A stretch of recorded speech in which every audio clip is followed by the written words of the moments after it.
और कैसे हैं आप लोग? अरे भाई सामने देखिए, बढ़िया है। कल तो आप लोग को एकदम हवा हवा सब निकल गया होगा, बताते चले गए होंगे। तो चूंकि कल तो इंट्रोडक्टरी क्लास था तो उसमें क्या बताते, बहुत थोड़ा बहुत एक ब्रीफ खाली नॉलेज हमने आप लोगों को दिया कि क्या क्या चीज़ें हैं इतिहास में। आज से हम लोग स्टेप बाय स्टेप चलेंगे पूरा, कि इतिहास को बताएंगे सिस्टमेटिक तरीके से। दूसरी चीज़ ये है कि इतिहास में जितनी भी पॉइंट मैं आपको बताऊंगा, ये बहुत ही इंपॉर्टेंट पॉइंट है। एक एक लाइन बहुत ध्यान से सुनिएगा, क्योंकि इससे बाहर क्वेश्चन, चाहे आप बीपीएससी का एग्ज़ाम दीजिए, चाहे टीचर का एग्ज़ाम दीजिए, चाहे यूपीएससी का एग्ज़ाम दीजिए, हमने बहुत मेहनत किया है इस पर। और इससे बाहर क्वेश्चन मतलब बहुत कम उम्मीद है कि इससे बाहर क्वेश्चन जाएगा। जितना प्रयास हो सकता है हमने पूरा जो है निचोड़ने का प्रयास किया है। तो बहुत ध्यान से सुनिएगा।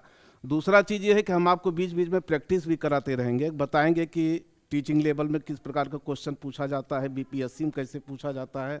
अभी मैं पेपर भी लेके आया हूँ, तो अभी हम आपको बताएंगे किस प्रकार का क्वेश्चन पूछा जाता है। तो आइए फिर हम लोग प्रारंभ करते हैं। इसके पहले आप लोग मॉडर्न हिस्ट्री कुछ तो पढ़े ही होंगे ना। कांग्रेस के इतिहास के पहले तो बहुत कुछ जानते होंगे ना। क्या क्या आप लोगों ने पढ़ा है? जैसे 1857 का विद्रोह हो गया, और आधुनिक भारत का जो है और भी जैसे टॉपिक हैं, राष्ट्रीय समाचार पत्रों का विकास हो गया, शिक्षा का, ये सब तो जानते ही होंगे थोड़ा बहुत ना। अगर हम ये पूछें आप लोगों से, हैं? अच्छा, ऊपरी ऊपरी। अगर हम आप लोगों से एक बात ये पूछें कि भारतीय राष्ट्रीय कांग्रेस शब्द क्यों कहा गया, तो इसका आप लोग क्या मतलब समझते हैं? थोड़ा सा हम आप लोगों को पढ़ाई के समय एक अप्रोच भी देना चाहते हैं, क्योंकि कुछ क्वेश्चन ऐसे होते हैं एग्जाम में पूछे जाते हैं जो डायरेक्ट आपको फैक्ट वाइज नहीं लड़ते, वो आपको अपने अप्रोच से उसको सही करना रहता है। जैसे राष्ट्रीय शब्द, क्या इससे पहले भारत में राष्ट्रीय शब्द का प्रयोग हुआ है? जैसे 1857 का विद्रोह पढ़ते हैं और 1942 का विद्रोह पढ़ते हैं, तो 1857 का विद्रोह क्या एक राष्ट्रीय विद्रोह था? अगर ये प्रश्न आ जाए मेंस में, बीपीएससी के मुख्य परीक्षा में कोई दे रहा हो या किसी का हो गया हो, तो इसकी व्याख्या आप लोग कैसे करेंगे कि क्या ये एक राष्ट्रीय विद्रोह था? नहीं था। क्यों नहीं था?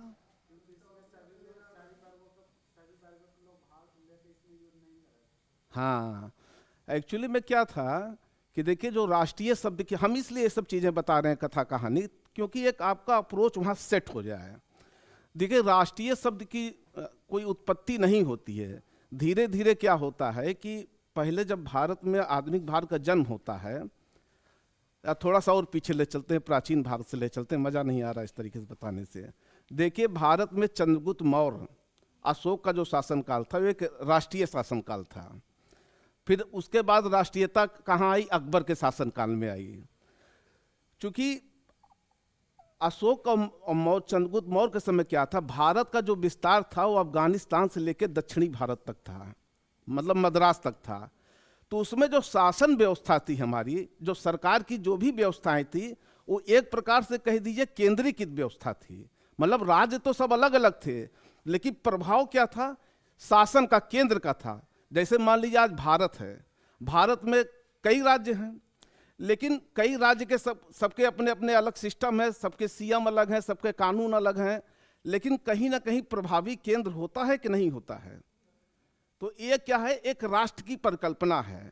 तो उसी प्रकार से क्या था कि 1885 में, अब हम 1885 में आते हैं, जब कांग्रेस का गठन हुआ था, तो इस समय क्या था कि भारतीय राष्ट्रीय कांग्रेस इसीलिए आया था कि ये पूरे भारत का नेतृत्व कहीं ना कहीं इसमें हो रहा था एक प्रकार से।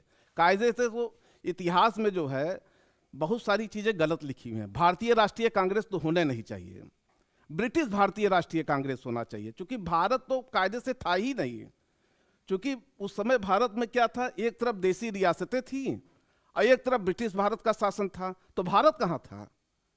कायदे से तो ब्रिटिश भारत हो गया। राम लखन शुक्ला की किताब आप लोग पढ़ेंगे, भारत का इतिहास, आधुनिक भारत का इतिहास, इतनी मोटी किताब आती है, उसमें ब्रिटिश भारत की चर्चा होती है। लेकिन सब किताबों वही भारतीय राष्ट्रीय कांग्रेस, भारतीय राष्ट्रीय कांग्रेस। तो अभी हम क्या करें भाई, जो किताबों में लिखा हुआ हम भी पढ़ा रहे हैं। तो पहली बार कांग्रेस के समय क्या हुआ, 1885 में जब कांग्रेस का गठन होता है, तो कांग्रेस के गठन के समय एक मोटा मोटा जान लीजिए राष्ट्र की परिकल्पना का उद्भव प्रारंभ होना शुरुआत हो जाता है। इसके पहले नहीं था। इसके पहले जो भी था वो अलग अलग मतलब सेक्टर में बटा था, सबकी अपनी अलग अलग समस्याएं थी, सबके अपने अपने हित थे, सबके अपने अपने स्वार्थ थे। वो अब चूंकि हम बहुत ज़्यादा पीछे अगर इतिहास में चले जाएंगे तो हम पिछुए पढ़ाते रह जाएंगे, आगे बढ़ ही नहीं पाएंगे जो है। तो थोड़ा सा एक मोटा मोटा आप लोगों के दिमाग में कॉन्सेप्ट डेवलप कर रहे हैं।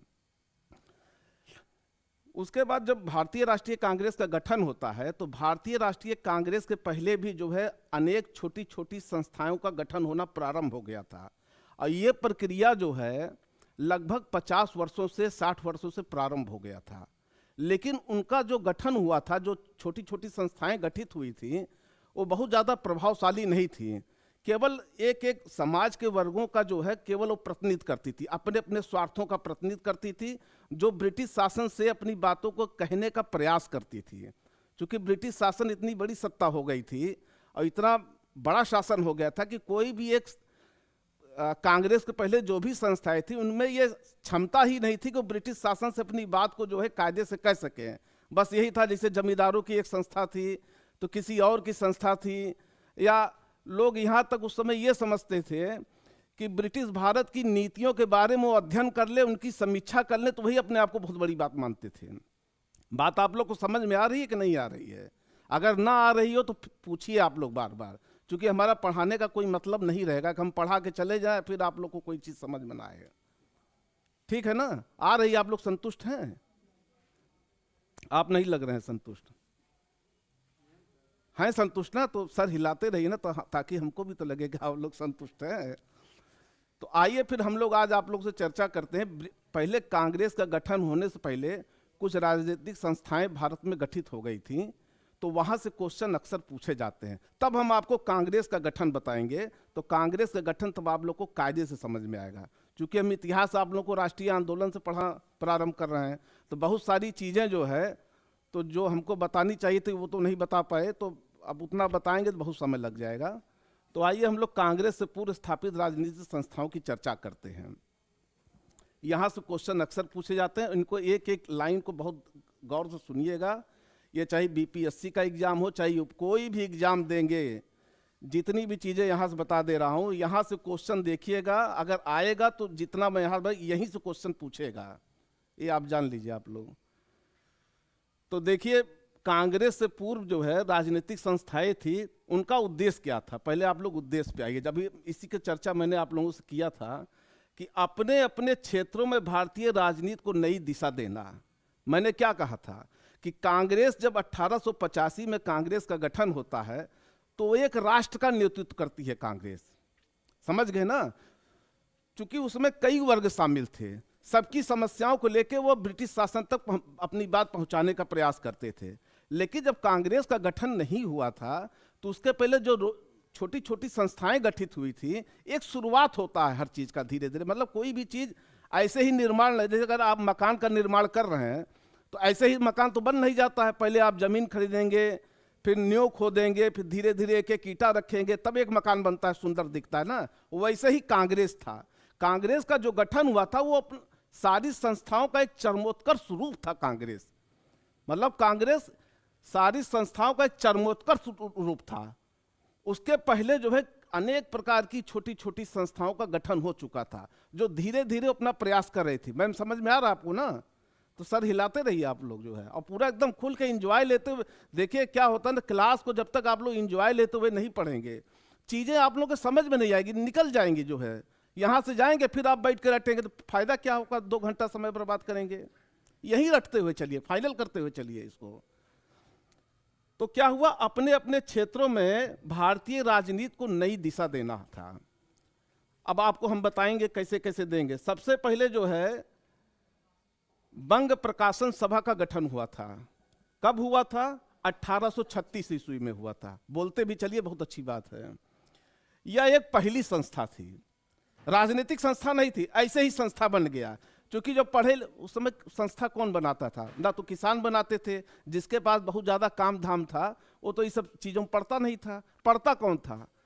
जो बुद्धिजीवी पढ़े लिखे वर्ग थे, जिनको नौकरी चाकरी नहीं थी, तो करें तो क्या करें। जिनको नौकरी मिल गई वो ब्रिटिश शासन कंपनी में नौकरी करते थे, और जो जिनके पास कोई काम नहीं था बैठ के यही सब संस्था ही सब बनाते थे। वही तो होता है ना। तो क्या हुआ था कि बंग प्रकाशन सभा का गठन होता है। कब होता है? 1836 ईस्वी में होता है। यह पहली संस्था थी। इनका काम क्या था? सरकार की नीतियों की समीक्षा और सरकार को सुझाव देना। जैसे अभी हम लोग के यहाँ देखिए, सिंपल सी बात समझिए, कोई भी सरकार गठित होती है समाज में, इसे देखिए, आधे लोग जो पंचायत टाइप के करने वाले लोग होते हैं, करते क्या हैं? नीतीश को तो जो है पलटू राम है, कभी इधर भागते कभी उधर, सरकारें नहीं चला पाते हैं, उनके बोलने से कोई प्रभाव पड़ने वाला नहीं है, लेकिन वो अपना विचार देंगे, क्योंकि उनका कोई काम ही नहीं है। दिन भर खाएंगे, बैठ के जो है चौराहे खड़े होकर के बैठ के राजनीति की समीक्षा करेंगे।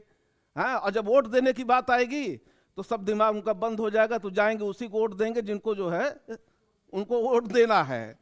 तो उसी प्रकार क्या था कि सरकार की नीतियों की समीक्षा करना और सरकार को सुझाव देना, ये लोग ऐसे, यहीं से शुरुआत होता है कहानी। अब इसको ऐसे सर कहें,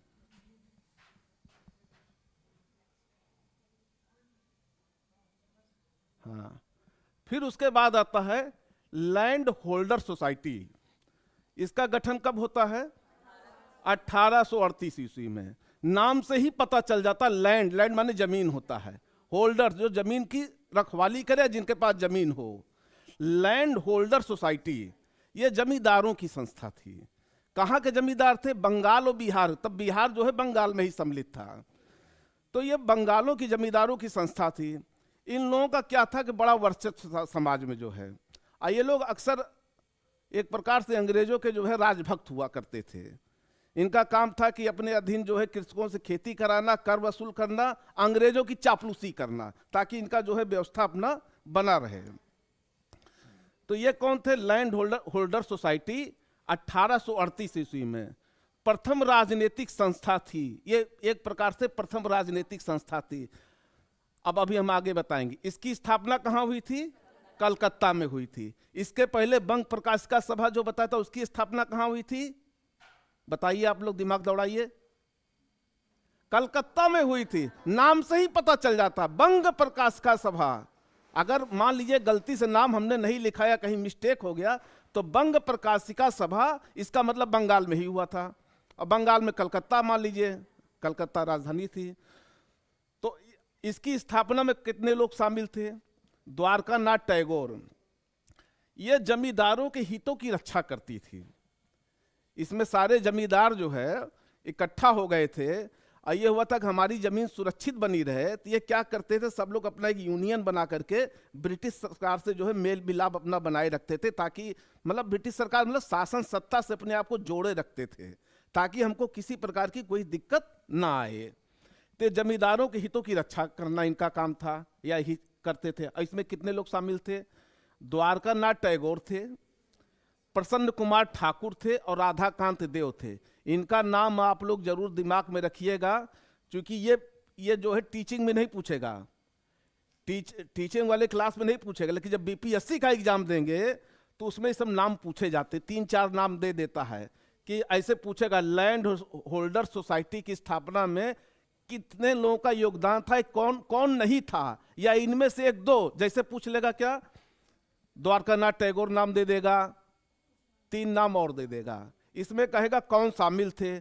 इसलिए इन लोगों का नाम आप लोग बहुत ध्यान से सुनते हुए चलिएगा। अगर आपके टीचर में क्वेश्चन पूछा जाता है, तो टीचर में यही क्वेश्चन कैसे पूछेंगे? बहुत ज्यादा डीप नहीं पूछेंगे, सीधा सीधा पूछेंगे, लैंड होल्डर सोसाइटी की स्थापना कब हुई थी? 1838 ईस्वी में। सिंपल सा क्वेश्चन पूछ लेंगे। या कभी कभी पूछ लेंगे कि लैंड होल्डर सोसाइटी की स्थापना कहाँ हुई थी? कलकत्ता दे देगा, बंबई दे देगा, पटना दे देगा, और 1-8 शहर का नाम दे देगा। ऐसे ही क्वेश्चन पूछे जाते हैं। तो ये चीजें आप लोग को समझ में आ गई ना? कोई प्रॉब्लम तो नहीं हो रही है?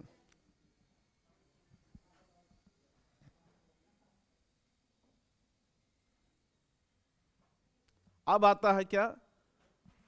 Bengal British Association. नाम को आप लोग बहुत ध्यान से सुनिएगा, अभी मैं इसको रटाऊंगा, इसका तरीका भी बताऊंगा कैसे आप लोग को याद करना। क्योंकि यहां से जाने के बाद अगर आप लोग कमरे में पढ़े तो ठीक नहीं होगा, बता दे रहे हैं।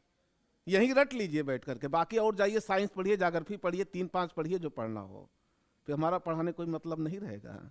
बंगाल ब्रिटिश एसोसिएशन, इसकी स्थापना कब हुई थी? 1843 ईस्वी में। आप लोग भी भैया बोलते रहिए, 1843 ईस्वी में। कहाँ हुआ था? नाम सही पकड़ लीजिए। अच्छा, एक चीज और इसमें ऐड करके बता दें कि उस समय जब 1885 से 1905 ईस्वी का दौर चलता है, तो सारा राजनीति का केंद्र बिंदु पश्चिम बंगाल नहीं, बंगाल था। पश्चिम बंगाल तो बाद में बनता है। तो सारा राजनीति का खुरापात जो होता था वो सब बंगाले से होता था। तो यहीं से जो है राजनीति की शुरुआत होती है ब्रिटिश शासन के खिलाफ। उसके बाद दूसरा महाराष्ट्र, ये 2 केंद्र बिंदु थे भारत के। एक तरफ बंगाल था, दूसरा तरफ महाराष्ट्र था। यहाँ उदारवादियों का युग था, महाराष्ट्र क्रांतिकारियों का युग था, उग्रवादियों का युग था। वहाँ सब वही मारधाड़ करने वाले थे जो है, जितने भी बाल गंगाधर तिलक वगैरह सब थे, सब उधर एक थे जो है। तो बंगाल ब्रिटिश एसोसिएशन जो है, इसकी स्थापना 1843 में होती है। कहाँ होती है? कलकत्ता में होती है। कौन इसकी स्थापना करते हैं? द्वारका नाथ टैगोर। द्वारका नाथ टैगोर का बहुत जगह नाम आ गया है, इनका नाम आप लोग बैठा लीजिए। द्वारका नाथ टैगोर थे। अन्य सदस्य कौन थे ये पूछ, अब यही क्वेश्चन ही पूछेगा, क्योंकि अन्य सदस्य थे जॉर्ज थॉमसन। ये देखिए, जॉर्ज थॉमसन। तो चूंकि इसमें एक ब्रिटिश अधिकारी शामिल था या सदस्य शामिल था, तो क्वेश्चन यही से पूछते हैं अक्सर जो है, कि पूछ लेगा कि बंगाल ब्रिटिश एसोसिएशन में कौन सदस्य शामिल नहीं था या कौन सदस्य शामिल था। अब उसमें एक अंग्रेज का नाम दे देगा, या कभी कभी क्वेश्चन को बहुत घुमाएगा तो इस प्रकार से क्वेश्चन पूछेगा, ये नहीं पूछेगा द्वारका नाथ टैगोर ने। अब आप लोग बैठे हैं द्वारका नाथ टैगोर, द्वारका नाथ टैगोर, द्वारका नाथ टैगोर। अब पूछेगा क्या कि ब्रिटिश बंगाल ब्रिटिश एसोसिएशन की स्थापना किसने की थी? पूछ लेगा जॉर्ज थॉमसन हो गए, 3 नाम और भारतीय नाम दे देगा। तो आप कहेंगे अरे यार पढ़े थे जो है द्वारका नाथ टैगोर, इसमें नमूए नहीं है। और क्वेश्चन घुमाएगा तो इनमें से एक से अधिक होगा, इनमें से कोई नहीं होगा, तो कहेंगे पता नहीं कैसे क्वेश्चन बनाया, हम तो पढ़ के आए थे ये। तो जब ये नहीं है तो यही होगा अध्यक्ष, जाहिर सी बात है। तो इस प्रकार से क्वेश्चन पूछ लेते हैं। जब क्वेश्चन को घुमाते हैं तो ऐसे ही अब सिंपली आप लोग रटे हैं द्वारका नाथ टैगोर, बैठाए चले गए दिमाग में, अब पूछ लिया जॉर्ज थॉमसन, तो सब पे आप लोग ध्यान दीजिए।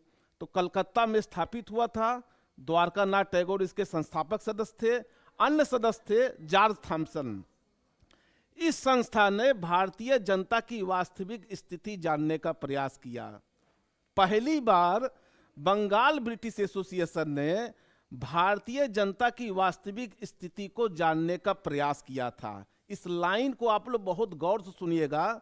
आगे चल के जब बड़ी परीक्षाओं में बैठेंगे तो जानते क्वेश्चन कैसे पूछेगा? ऐसे ही पूछेगा कि भारतीय जनता की वास्तविक स्थिति को जानने के लिए किस संस्था ने पहली बार प्रयास किया? दे देगा बंग प्रकाश का सभा 3-4 दे देगा, और आप लोग को पता नहीं है। तो एक एक लाइन, एक एक शब्द को वेदवाक मान के आप लोग पढ़िए। ये बहुत डीप जानकारी है, कई किताबों का निचोड़ मैं आपको ला करके दे रहा हूं, और यहां अगर आप लोग गौर से पढ़ लेंगे तो क्वेश्चन इससे बाहर नहीं जाएगा।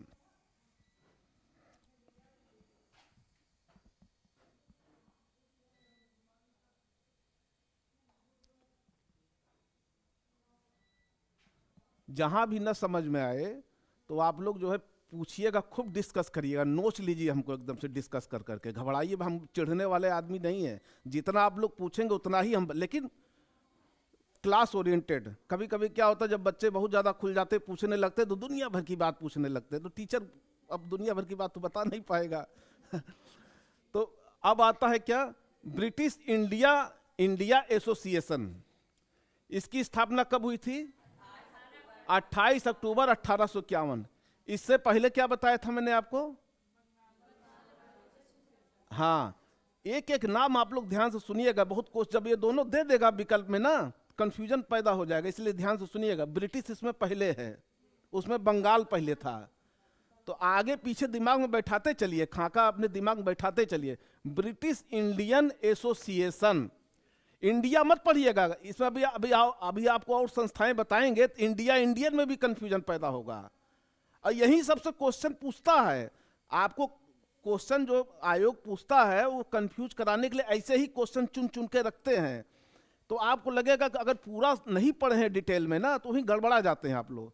ब्रिटिश इंडियन एसोसिएशन, इसकी स्थापना कब हुई थी? 28 अक्टूबर 1891 में। इसकी भी स्थापना कहाँ हुई थी? कलकत्ता में। इसमें कौन कौन लोग थे?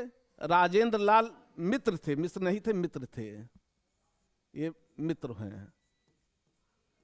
राजेंद्र लाल मित्र, राधा कांत देव, फिर देखिए देवेंद्र, हर जगह घुसे पड़े हैं देवेंद्रनाथ टैगोर। अभी ये आगे चल के जो है अभी सामाजिक सुधार आंदोलन में जब आप लोग पढ़े होंगे राजा राम मोहन, वहां भी ये घुसे पड़े हैं।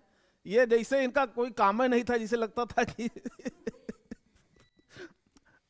राधा कांत देव भी उसी टाइप के हैं। ये सती प्रथा का विरोध किए थे, सती प्रथा का समर्थन किए थे, विरोध नहीं किए थे। जब सती प्रथा समाप्त होने के बाद राजा राम मोहन, ईश्वरचंद विद्यासागर वगैरह थे, तो ये कहते थे नहीं भाई सती प्रथा होना चाहिए जो है। तो बड़े रूढ़वादी टाइप के व्यक्ति हैं। राजेंद्र लाल मित्र हो गए, राधा कांत देव हो गए, देवेंद्रनाथ टैगोर हो गए, हरीशचंद्र मुखर्जी, इनका भी नाम आगे चल के आप लोग पढ़े होंगे ना। हरीशचंद्र मुखर्जी का नाम आप लोग याद करिए, कहाँ पढ़े हैं?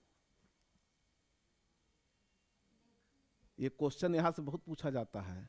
नील आंदोलन पढ़े हैं क्या? कौन सा इनका एक अखबार था? हिंदू पैट्रियाट। इसी के माध्यम से इन्होंने नील आंदोलन का जो है विरोध किया था जो है।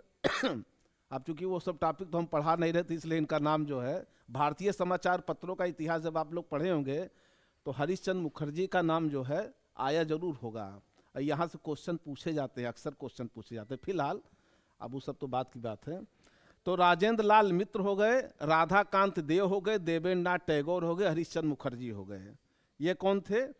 इसके जो है संस्थापक सदस्य थे। ये भी वही था, राजनीतिक अधिकारी को मांग के लेकर के जो है ये लोग भी अपना वो करते थे।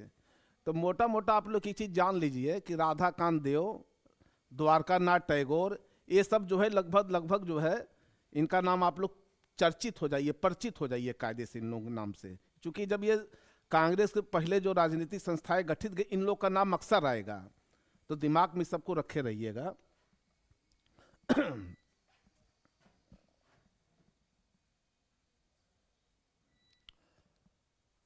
अब आइए, बहुत महत्वपूर्ण संस्था है इंडियन। फोटो आ रहा है हमारा कायदे से ना? ठीक है, हाँ अच्छा इधर ना जाएं, ठीक है, फोटो आना चाहिए भाई।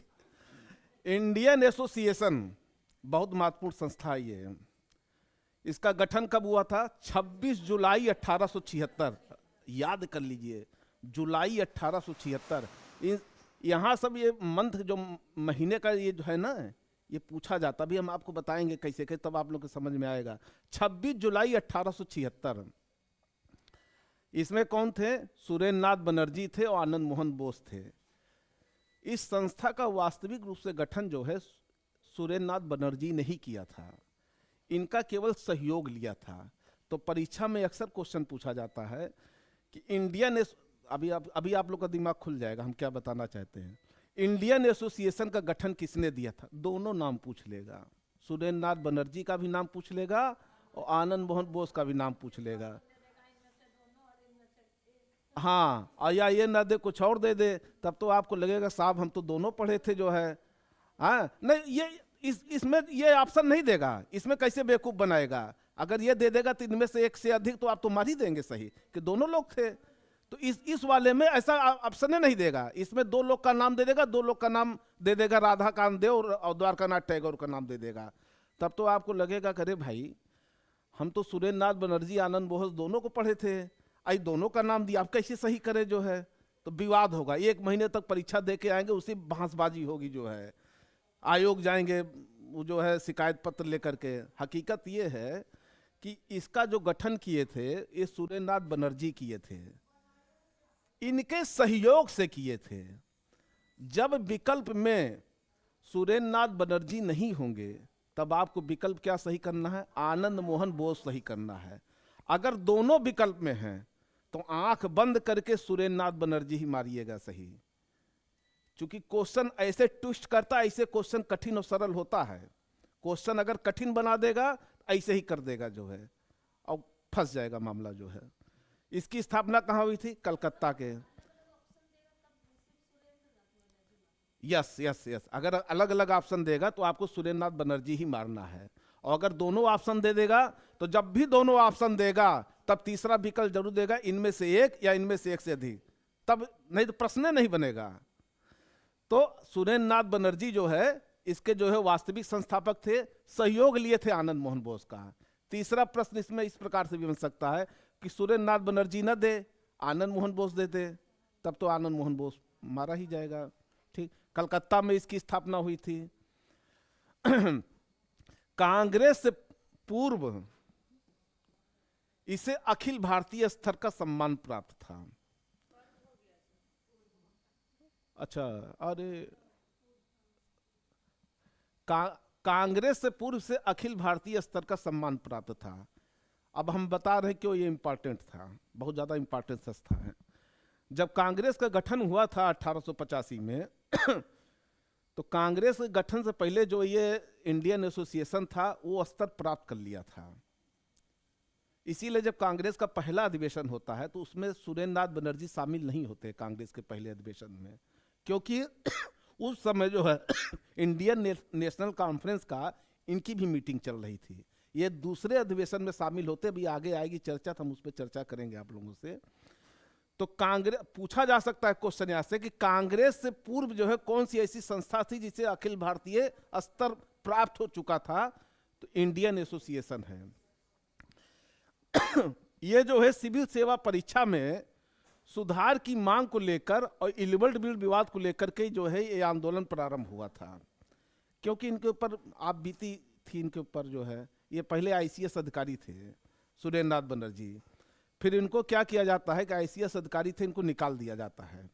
जो आईएएस होता था पहले आईसीएस बोलते थे उसको, तो इनको जब निकाल दिया जाता है, बाहर कर दिया जाता है, तो ये कोर्ट जाते हैं।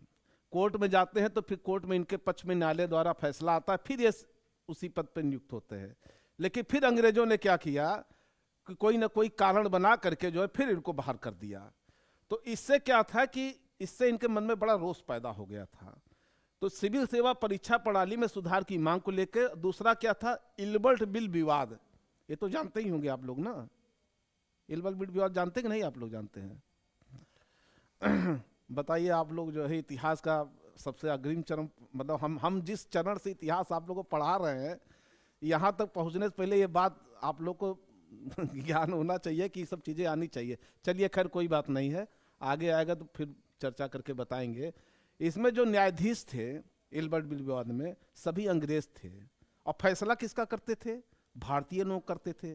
अब भारतीय लोग के कानून, रीति रिवाज, संस्कृति यहाँ के अलग प्रकार के थे। अब बताइए, हमारा कल्चर अलग है, हमारा रीति रिवाज, रहन सहन अलग है, तो निर्णय कौन अच्छा देगा? हमारे का जो पढ़ा लिखा न्यायाधीश होगा, जो बैठेगा, वो ना हमारी बात को समझेगा, वो ना हमारे बारे में सही तरीके से फैसला करेगा। एक अंग्रेज आके हमारा फैसला करेगा जिसको कुछ पता ही नहीं है, ना हिंदू लॉ के बारे में पता है, ना मुस्लिम लॉ के बारे में पता है, वो आके फैसला दे रहे हैं, अपना अंग्रेजी लॉ के माध्यम से फैसला दे रहे हैं।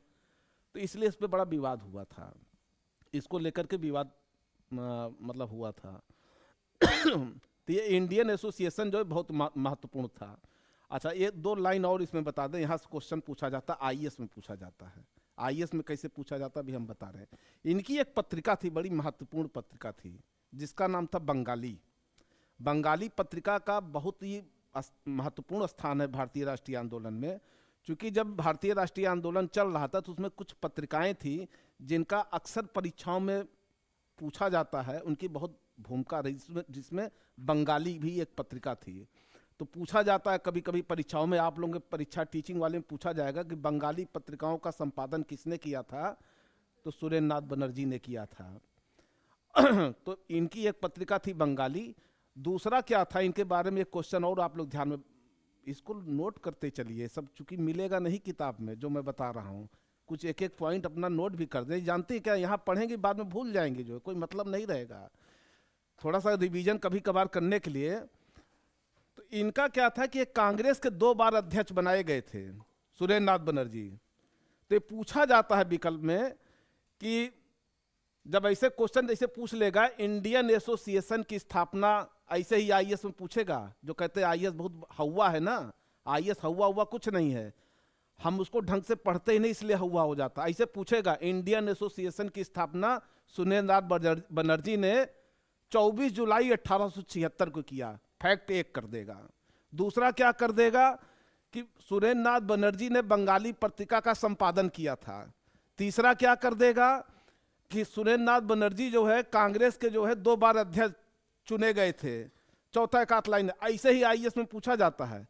अब उसमें क्या होगा, 1 2 3 सही है, 1 2 सही है कि 1 सही है, तो पूरी जानकारी होनी चाहिए। इन्होंने बंगाली पत्रिका का जो है संपादन भी किया था। ये कांग्रेस के 2 बार अध्यक्ष रहे हैं। कब कब कांग्रेस के अध्यक्ष रहे हैं? एक बार 1895 में कांग्रेस के अध्यक्ष रहे हैं, एक बार 1902 में कांग्रेस के अध्यक्ष रहे हैं। तो ये 2 बार कांग्रेस के अध्यक्ष रहे हैं, ठीक है ना।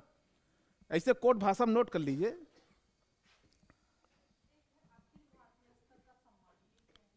जी हाँ हाँ, तो अच्छा ये नहीं समझ में आ रहा अखिल भारतीय स्तर का सम्मान प्राप्त था। देखिए ऐसा है कि कांग्रेस का जब गठन हुआ था तो अभी हमने आपको बताया था कि कांग्रेस एक भारतीय राष्ट्रीय कांग्रेस, मतलब एक व्यापक रूप से एक भारतीय अखिल भारतीय स्तर पर था ना।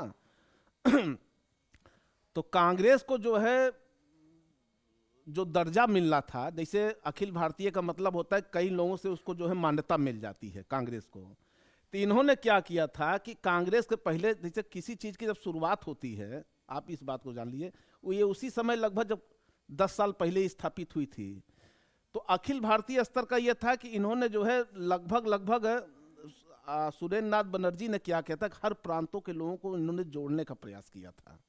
बात समझ में आया कि नहीं आया? कि जैसे इसमें केवल मध्यम बुद्धिजीवी वर्ग नहीं थे, इसमें सर्वसाधारण वर्ग भी थे। एक प्रयास किया था, मतलब कोई सरकार की तरफ से इनको मान्यता नहीं प्राप्त थी, लेकिन एक जो है कांग्रेस के पहले जो है इसे एक अखिल भारतीय स्तर का मतलब सम्मान इसको मिला था। थी नहीं है, एक प्रयासरत संस्था थी। इसीलिए तो मैं आपको कॉन्सेप्ट पहले समझाने का प्रयास कर रहा हूं ना, कि कांग्रेस का जो गठन हुआ था धीरे धीरे, मतलब किसी भी चीज का निर्माण पहले छोटी छोटी पार्टियां बनी, फिर उससे बड़ी पार्टी बनी, फिर उससे बड़ी पार्टी बनी, फिर कांग्रेस के पहले सबसे बड़ी पार्टी ये थी। इसीलिए मैं कहा था कि यह संस्था बहुत महत्वपूर्ण है। आया समझ में कि नहीं आया? अगर ना आया हो तो फिर डिस्कस करिए, घबराने कोई जरूरत, हम चिढ़े उड़ेंगे नहीं इससे, भाई हमारा पढ़ाने का मतलब क्या रहेगा। ठीक,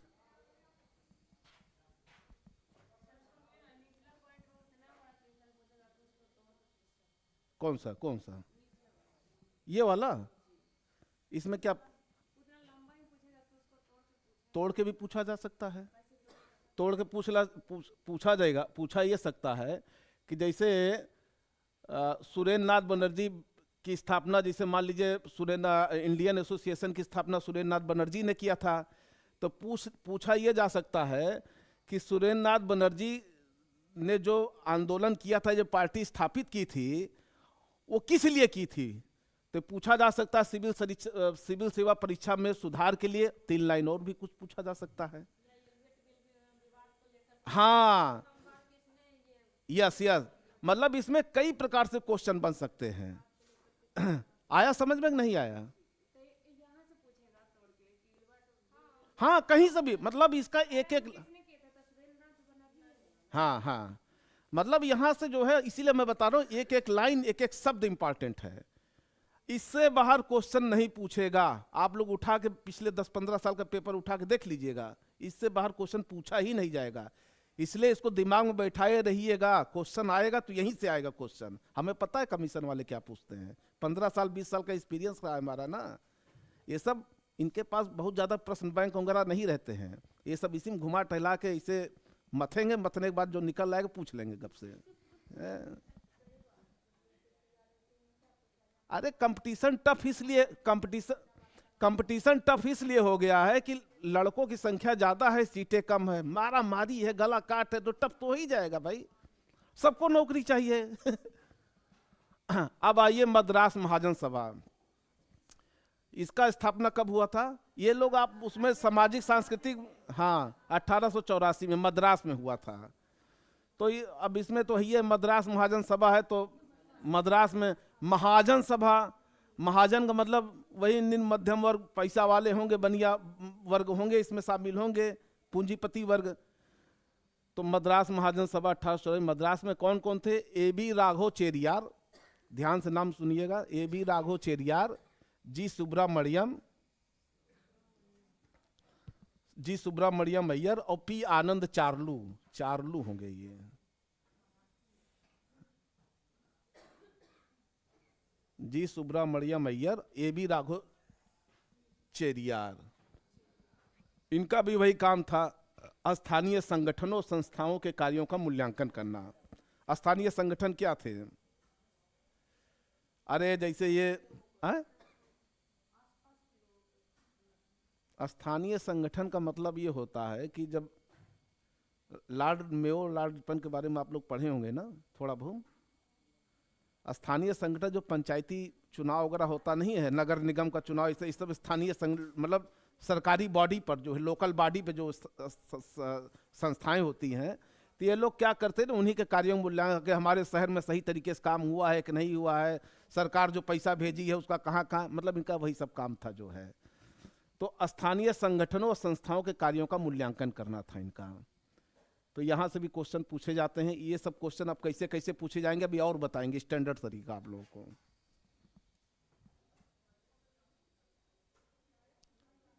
अब आया पूना सार्वजनिक सभा।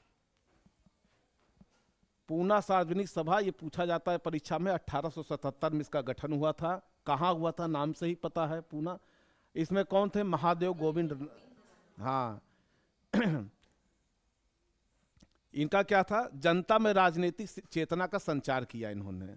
इनका स्थान इससे पहले जो है महिला उत्थान से भी जुड़े थे महादेव गोविंद रनाडे, और उनके साथ भी थे आपके जो ये अरे भाई राजा राम मोहन राय के मरने के बाद जो है, ब्रह्म सभा के बाद जो है, जो आदि ब्रह्म समाज वगैरह का गठन हुआ था, तो उस समय भी ये जो है महादेव गोविंद रनाडे उसमें भी जुड़े थे। तो मतलब इनका काम था कुल मिलाकर कि स्त्रियों की शिक्षा के विषय में विकास करना, सती प्रथा का विरोध करना, तमाम चीज़ें थी जो सामाजिक कार्य थे उसमें सक्रिय रहते थे। तो इन्होंने क्या किया? जनता में राजनीतिक चेतना का संचार किया, मतलब उनको जागरूक करने का प्रयास किया जनता में, जनता को जो है। तो ये पूना सार्वजनिक सभा हो गया।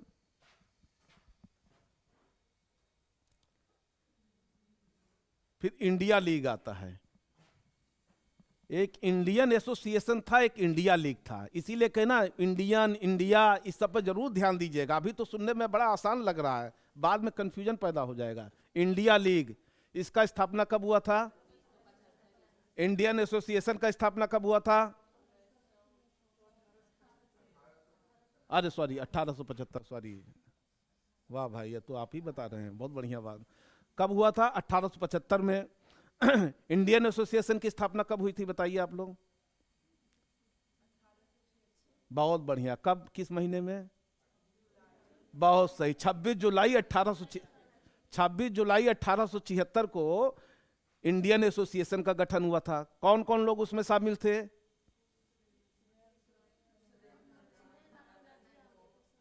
और कौन थे? अरे थोड़ा चिल्ला चिल्ला बोलिए भाई।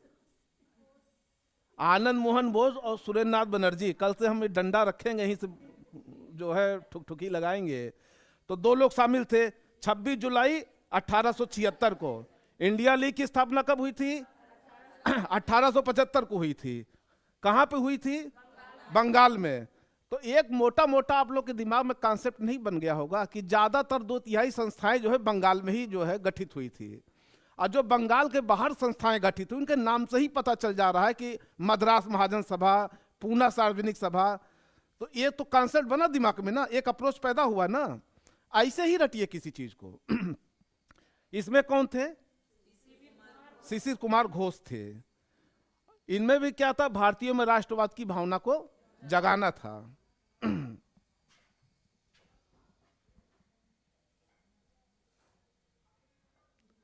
फिर आता है बंबई प्रेसिडेंसी एसोसिएशन।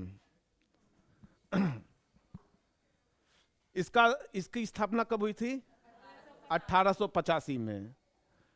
यही बंबई प्रेसिडेंसी एसोसिएशन जो है बाद में इंडियन नेशनल कांग्रेस में जाके सम्मिलित हो जाती है, सब मर्ज हो जाते हैं बाद में। ये भी मर्ज हो जाएगा, इंडियन एसोसिएशन भी मर्ज हो जाएगा, क्योंकि एक बड़ा पार्टी जब बनता है ना तो कई छोटे छोटे पार्टियों को संभाल लेता है अपने अंदर। जैसे इसमें भारतीय जनता पार्टी में क्या है, जिसको देखे वही मर्ज होने के लिए तैयार है। कोई इधर का नेता भाग रहा है, जहां जहां राहुल गांधी जा रहे हैं वो जोड़ने के लिए जा रहे हैं, भारत उल्टा टूटे रहा है।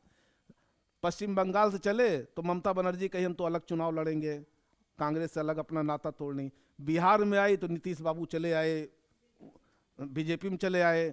यूपी में गए तो अखिलेश यादव कहे भैया ऐसा है कि हम अपना सीट सुरक्षित कर ले रहे हैं, आपको हम 10 सीट देंगे, लेना हो लीजिए, नहीं जाइए आप अपने रास्ते पकड़िए। जहां जहां वो जा रहे हैं, बंबई जा रहे हैं तो बंबई में भी भगदड़ मची हुई है। तो चूंकि बीजेपी इस समय ताकतवर पार्टी हो गई है, हम समझाने के लिए बोल रहे हैं, हम ऐसा नहीं कि हम किसी राजनीतिक पार्टी के पीछे रहे, इससे हमारा कोई लेना देना नहीं है। तो क्या था, जब आईएनसी का स्थापना होता है भारतीय राष्ट्रीय कांग्रेस में, तो चूंकि एक बड़ी पार्टी बन जाती तो उसमें ये सब छोटे छोटे पार्टी सब जाके उसी में समाहित हो जाते हैं। तो इसमें कौन थे? फिरोज शाह मेहता थे, बदरुद्दीन तैयब थे और केटी तैलंग। इनका पूरा नाम है काशीनाथ तैलंग।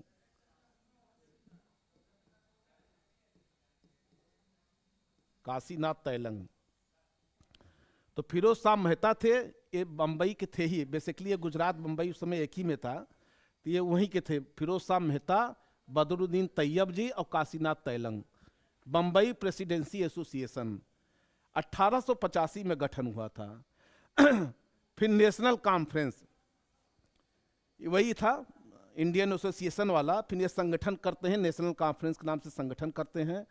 कलकत्ता में 1883 में हुआ था, ये अखिल भारतीय संगठन था। ठीक है ना? अब आते हैं, हम लोग आगे बढ़ते हैं। देखिए, ये तो हमने जो आपको बताया था, जो 1885 से पहले 2 प्रकार की राजनीतिक संस्थाएं स्थापित थी। एक तो भारत के अंदर जो राजनीतिक संस्थाएं थी, भारत के अंदर, और दूसरा क्या था, भारत के बाहर।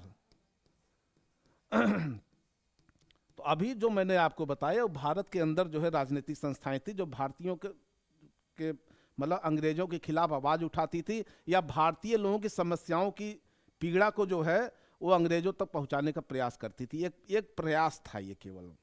लेकिन इसके साथ साथ भारत के बाहर ब्रिटेन में भी कुछ संस्थाएं स्थापित की गई थी, जो भारत के लोग वहां जाके बसे हुए थे, तो वहां से भी जो है स्वतंत्रता। क्या मैडम, ज़्यादा समय हो गया क्या? हमको पढ़ाने दीजिए, चूंकि हम फिर अब समय मत देखिएगा। तो भारत के बाहर भी जो है तमाम प्रकार की राजनीतिक संस्थाएं थीं, जो वहां पर भी जो है भारतीयों की समस्याओं को जो उठाने का प्रयास करती थी और अंग्रेज शासन तक पहुंचाने का प्रयास करती थी। अब चूंकि वहाँ हाउस ऑफ कॉमन्स था, तो हाउस ऑफ कॉमन्स था तो वहाँ आसानी था। जैसे पटना में लोक सेवा आयोग, जो पटना में रहने हो तो आसानी से पहुंच जाएंगे लोक सेवा आयोग ना, कोई समस्या लेके दिन भर धरना लेके बैठेंगे, रात को आएंगे, दाल भात खाएंगे, सवेरे फिर पहुंच जाएंगे। अब बिहार शरीफ वाला तो जाएगा तो सोचेगा अरे आज जाएंगे, 200 रुपया बस का किराया लग जाएगा, फिर जाएंगे, फिर आएंगे, फिर कहाँ रुकेंगे, पर्चे खोजेंगे। तो ये लोग वहीं पर, इन लोग को आसानी रहती थी, तो ये वही लंदन में रह के अपना जो है खूटा जमाए हुए थे जो है। अच्छा, उस समय जो थोड़ा बहुत पढ़े लिखे लोग होते थे ना, बाहर भाग जाते थे, वहीं से बैरिस्टर वगैरह पढ़ाई करके आते थे, यहाँ उनकी वकालत चलती थी। तो ब्रिटिश इंडिया सोसाइटी ये कहाँ कब स्थापित हुई थी? 1839 में हुई थी। कहाँ पे हुई थी? लंदन में हुई थी। अब आप पूछेंगे कि तो विलियम डिग्बी कहाँ से आ गए? अब बता रहे हैं भाई, रुक जाइए। विलियम डिग्बी, तमाम ऐसे अंग्रेज अधिकारी थे जो भारतीयों से बड़ा प्रभावित रहते थे। तो वो भी क्या थे, जैसे एनी बेसेंट वगैरह थी, अंग्रेज तो नहीं थी, ये तो आयरलैंड की थी, लेकिन तमाम ऐसे बाहरी लोग थे जो भारतीयों का साथ भी देते थे कि भाई हम भी तुम्हारे साथ खड़े हैं, क्या करें, हमारे सब देशवासी बड़ा अत्याचार किए हैं, हम भी तुम्हारे साथ खड़े होकर तुम्हारे उसमें जो है साथ देते हैं। तो उसमें विलियम डिग्बी महोदय थे। तो ये ब्रिटिश इंडिया सोसाइटी की स्थापना 1839 में विलियम डिग्बी ने की थी, लंदन में की थी। और विलियम डिग्बी का बहुत बड़ा योगदान था। ये भी वही भारतीयों लोग साथ मिल करके उनकी समस्याओं को वहाँ की संसद तक पहुँचाने का प्रयास करते थे। दूसरा क्या है? East India association. इसकी स्थापना 1866 में हुई थी। कहाँ हुई थी? लंदन में हुई थी। कौन किया था? दादा भाई नौरोजी। ये पूछा जाता है परीक्षा में, अक्सर पूछा था। ईस्ट इंडिया एसोसिएशन की स्थापना कब हुई थी? दादा भाई नौरोजी ने किया था। फिर तीसरा क्या हुआ? National India association. एक आ गया ईस्ट इंडिया एसोसिएशन, दूसरा क्या आ गया? National India association. India association दोनों में है कॉमन। तो क्या हुआ? एक हो गया ईस्ट हो गया और एक हो गया नेशनल हो गया। तो जब जहां ईस्ट शब्द सुनिएगा ना, वहां दादा भाई नौरोजी अपने आप दिमाग में बैठा लीजिए। और जहां नेशनल शब्द आएंगे तो ये आ जाएंगे मेरी कारपेंटर और माइनिंग। ये भी विलियम डिग्बी की तरह ही थे, हैं? तो मेरी कारपेंटर हो गए और माइनिंग हो गए। तो क्या था? इंडिया एसोसिएशन दोनों में कॉमन था। एक में ईस्ट इंडिया एसोसिएशन था, दूसरा नेशनल इंडिया एसोसिएशन था। ईस्ट वाले में दादा भाई नौरोजी थे, नेशनल वाले में क्या था? मेरी कारपेंटर और माइनिंग थे। मेरी कारपेंटर, कारपेंटर माने बढ़ई। हाँ, मेरी कारपेंटर और माइनिंग थे। ये लोग क्या थे? नेशनल इंडिया एसोसिएशन के संस्थापक थे। ईस्ट इंडिया एसोसिएशन के स्थापक दादा भाई नौरोजी थे। दोनों का लंदन में हुआ था। ब्रिटिश इंडिया सोसाइटी, अब ब्रिटिश इंडिया सोसाइटी, वहां पर रहकर के जो सोसाइटी स्थापना हुआ उसका नाम रख दिया गया ब्रिटिश इंडिया सोसाइटी। तो ब्रिटिश इंडिया सोसाइटी की स्थापना 1839 में हुआ था, लंदन में हुआ था, विलियम डिग्बी। ये तो हो गया भारत के बाहर राजनीतिक संस्थाओं की जो स्थापना हुई थी। अब आईएएस में जानते हैं क्वेश्चन कैसे पूछा जाता है? ऐसे ही तूने क्वेश्चनों उठा के रख देंगे और क्रम पूछ लेंगे कि इनका मिलान करिए। और क्या करेंगे? ब्रिटिश इंडिया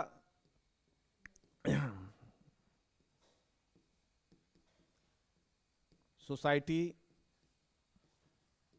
1829 है ना, 39 है ना, दे देगा 1870-71। ईस्ट इंडिया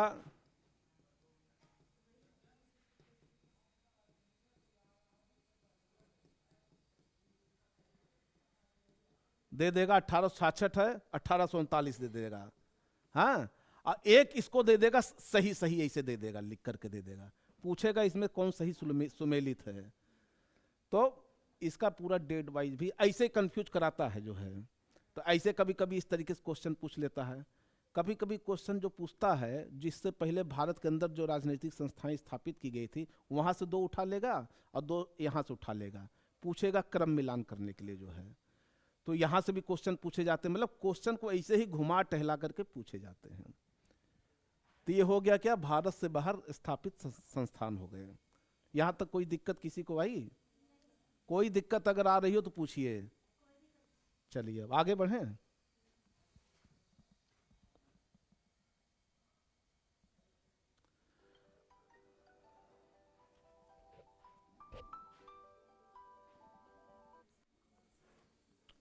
अब आते हैं इंडियन नेशनल कांग्रेस की स्थापना या भारतीय राष्ट्रीय कांग्रेस की स्थापना कब हुई थी? 1885। 28 दिसंबर 1885 को हुई थी। ये डेट आप लोग याद कर लीजिएगा। 28 दिसंबर ये पूछा जाता है। भारतीय राष्ट्रीय, कभी कभी इसे पूछता है क्वेश्चन। ये परीक्षा पीजीटी वगैरह में, पीआरटी वगैरह में पूछ सकता है जो आप लोग दे रहे हैं कि भारतीय राष्ट्रीय कांग्रेस की स्थापना कब हुई थी? नवंबर 1885, दिसंबर 1885, ऐसे ऐसे करके पूछ लेगा तो पता चला कि आप लोग को सब याद है और पता चला नवंबर दिसंबर में उलझ के रह गए जो है। तो इसलिए जहां जहां मैं बताऊं उसको आप लोग बहुत गौर से सुनिएगा। 28 दिसंबर 1885 को जो है कांग्रेस की स्थापना होती है। और ये कांग्रेस की स्थापना लगातार फिर होती है जब तक देश आजाद नहीं हो जाता है। हमेशा दिसंबर में होती रही है। लेकिन कभी कभी कांग्रेस की स्थापना जो है दिसंबर से पहले भी हुई है।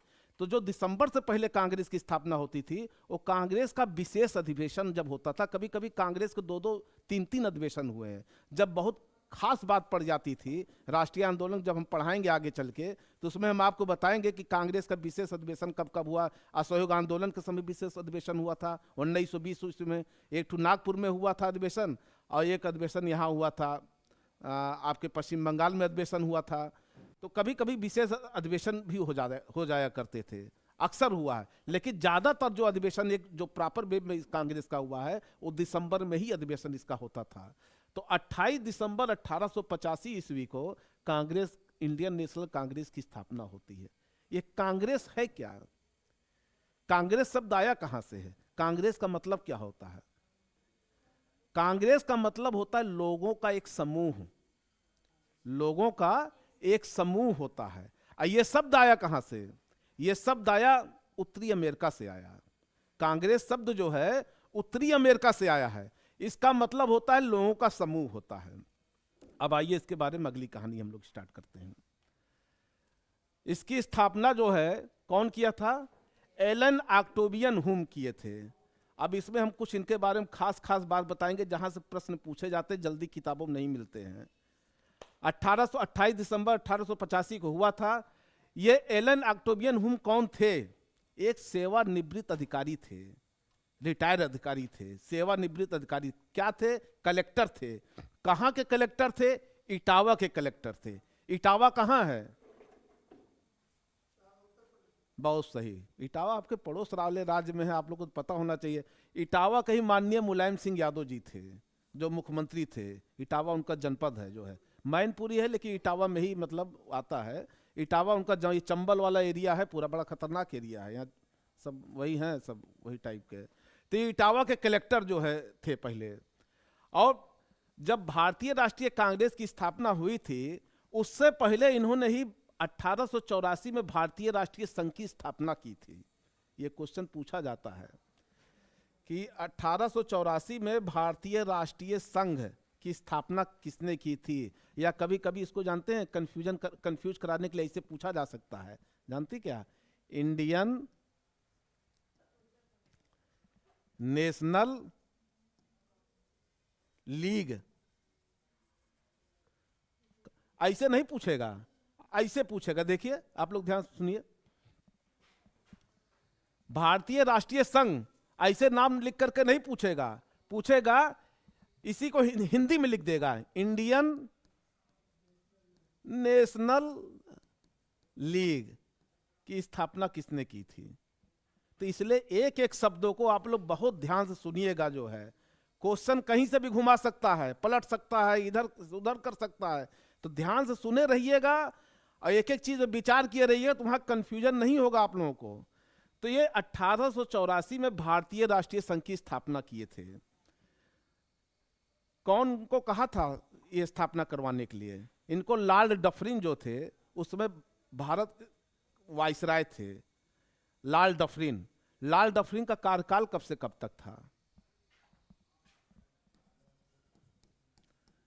1884 से 1888, ये लॉर्ड डफरिन का कार्यकाल था। तो मैंने कल आपसे जब कल इंट्रोडक्टरी क्लास में ले रहा था आप लोगों से, तो मैं ये चीज आपको बोला था कि आप लोगों को विशेष तौर से ध्यान ये देना है कि जब जब कांग्रेस का अधिवेशन हुआ है उस समय कांग्रेस का अध्यक्ष कौन था, और खास तौर से जब महत्वपूर्ण अधिवेशन या इंडियन नेशनल मूवमेंट जब हम आपको पढ़ाएंगे तो उस समय कांग्रेस का अध्यक्ष कौन था उसको जरूर दिमाग में बैठाए, क्योंकि वहां से क्वेश्चन पूछे जाते हैं। दूसरा क्या था, उस समय कौन वाइसराय था भारत का, ये हमेशा दिमाग में यहां से क्वेश्चन पुटअप किए जाते हैं। तो कौन था वहां का वाइसराय? लॉर्ड डफरिन था उस समय। ये देखिए क्वेश्चन आया भी है, अभी मैं पढ़ दे रहा हूं। भारतीय राष्ट्रीय, सर्वप्रथम भारतीय राष्ट्रीय, अरे ये कहां गया, ये भारतीय राष्ट्रीय कांग्रेस की स्थापना के समय भारत का वाइसराय कौन था? डफरिन, रिपन, करजन, उपयुक्त में से एक से अधिक, उपयुक्त में से कोई। ऐसे मैं क्वेश्चन आप लोगों को पढ़ा रहा हूं। देखिए डफरिन था कि नहीं, कॉन्फिडेंस आया कि नहीं आया? तो मैं बता रहा हूं कि जितनी चीजें मैं पढ़ा रहा हूं इससे बाहर कहीं क्वेश्चन नहीं पूछेगा। अब बताइए आप लोग को मैं बता रहा हूं, हवा लग रहा है कि नहीं? क्वेश्चन कितना आसान लग रहा है ना। लेकिन जब यही आपको रटने के लिए दे दिया, फलाने समय कौन वाइसराय थे, कौन वो थे, कौन वो थे, पता चला उसी में इधर उधर हो गया, जो पूरा कहानी पलट गया। तो कल ही मैंने आपको बताया था, ये तो मैं पेपर कल ले जाकर के देखा हूं, जबकि इसके बारे में मैं कल ही आपको बता दिया था कि जब जब कांग्रेस का अधिवेशन हुआ है, कोई महत्वपूर्ण घटना घटी है, तो उस समय हमको ये देखना है कि कांग्रेस का अध्यक्ष कौन था, उस समय वाइसराय कौन था, उस समय कोशिश ये करिए देखिए कि ब्रिटेन के प्रधानमंत्री कौन थे, उस समय भारत के सचिव क्यों, क्योंकि क्वेश्चन ही सबसे घुमाता है। ये सब सिंपल, बहुत सारे क्वेश्चन किताब मिल जाते हैं, बहुत सारे क्वेश्चन किताब में नहीं मिलते हैं, तो ये सब क्वेश्चन पूछा जाता है। अभी कल को आप इंटरव्यू देने जाइएगा तो आप खूब तैयारी करके इंटरव्यू जाइएगा, आप लोग जो अब पूछेगा ऐसा चीज आपसे जो है कि आप उम्मीदें नहीं की रहेगा, ये हमसे क्या पूछ रहे हैं बैठ करके जो है कहानी। अब हम इंटरव्यू देने गए पीसीएस का, तो हमारा इंटरव्यू बड़ा बढ़िया चल रहा था, 4-5 सदस्य बैठे थे, जो पूछे धनाधन बताते चले गए। इतिहास में हमसे पूछा आप किससे जो है, हमने कहा सर मैं प्राचीन भारत से जो है पोस्ट ग्रेजुएट हूँ।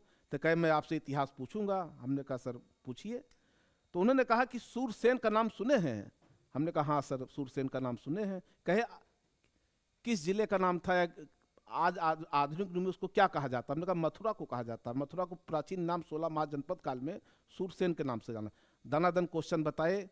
तब हमसे पूछे कि तापी परियोजना जानते हैं, हमने कहा हाँ सर जानते हैं। कहे इसमें कौन कौन से जिले होते हैं, कौन कौन से वो देश हैं, हमने कहा तुर्कमेनिस्तान, अफगानिस्तान, पाकिस्तान, इंडिया, 4 लोग हैं। तो उन्होंने कहा क्या है ये योजना, इसके बारे में हमको समझाइए। हमने कहा कुछ नहीं सर, गैस पाइपलाइन है, ईरान से जो गैस पाइपलाइन आनी थी वो पाकिस्तान के रास्ते भारत आना था। तो उन्होंने कहा कि मान लीजिए पाकिस्तान राजी ना हो तब क्या करेंगे आप, फंसाया हमको। हमने कहा सर अगर वो राजी नहीं होता अपने जमीन से गैस पाइपलाइन लाने के लिए भारत में, तो भारत उससे प्रयास करे, बातचीत स्तर पे एक शीर्ष वार्ता करे जो है। कहे मान लीजिए प्रयास भारत कर रहा, उसके बाद वो न माने वो। हमने कहा सर अगेन ट्राई, फिर से प्रयास, भाई और क्या कर सकते हैं, अगर हम आपसे कोई समझौता कर रहे हैं, आप नहीं मान रहे तो हम बार बार मनाने का प्रयास करेंगे। हमने कहा सर अगेन। कहे मान लीजिए चलिए आप फिर भी ना माने तब क्या करेंगे, हमने कहा सर फिर से प्रयास करेंगे।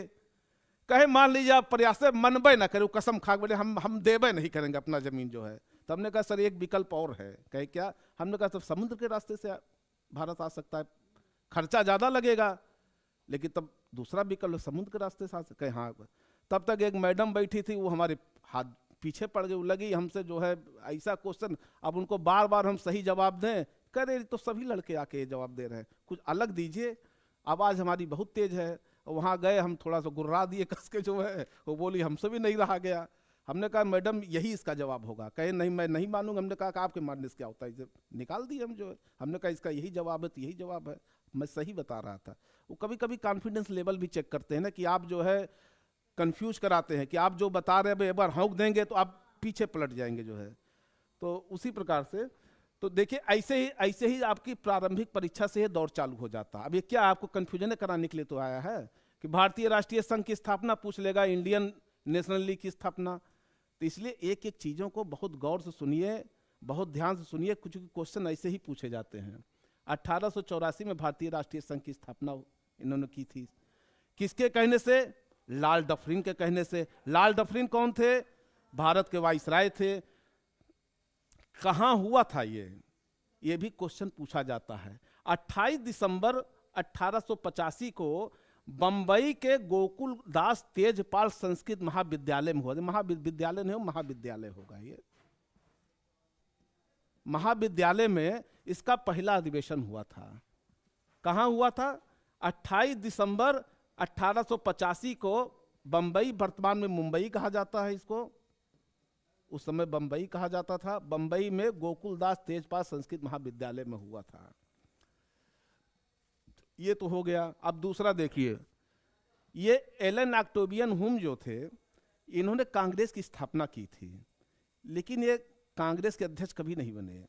ये क्या थे, इनको कांग्रेस में कौन सी पद मिली, एक कांग्रेस के महासचिव थे। ये पूछा जाता है अक्सर क्वेश्चन में कि भारतीय राष्ट्रीय कांग्रेस की स्थापना समय, उस समय कांग्रेस का महासचिव कौन था, तो दे देगा एलन ऑक्टेवियन हुम, चार और विदेशी नाम दे देगा। अब आपको तो पता लगेगा साहब जो है ह्यूम तो जो है कांग्रेस की स्थापना किए थे, महासचिव तो कोई और होगा। महासचिव यही थे, एलन ऑक्टेवियन ह्यूम थे। इनको कांग्रेस का पिता भी कहा जाता है, ये भी नोट कर लीजिएगा। पूछा जाता क्वेश्चन में कांग्रेस का जनक कौन था या कांग्रेस का पिता कौन था। कांग्रेस का पिता एलन ऑक्टेवियन ह्यूम थे, ये भी पूछा जाता है। तीसरा क्या था, इनकी मृत्यु कब हुई थी, मृत्यु पे भी क्वेश्चन पूछा जाता। 1912 में इनकी मृत्यु भी हुई थी, एलन ऑक्टेवियन ह्यूम की जो है।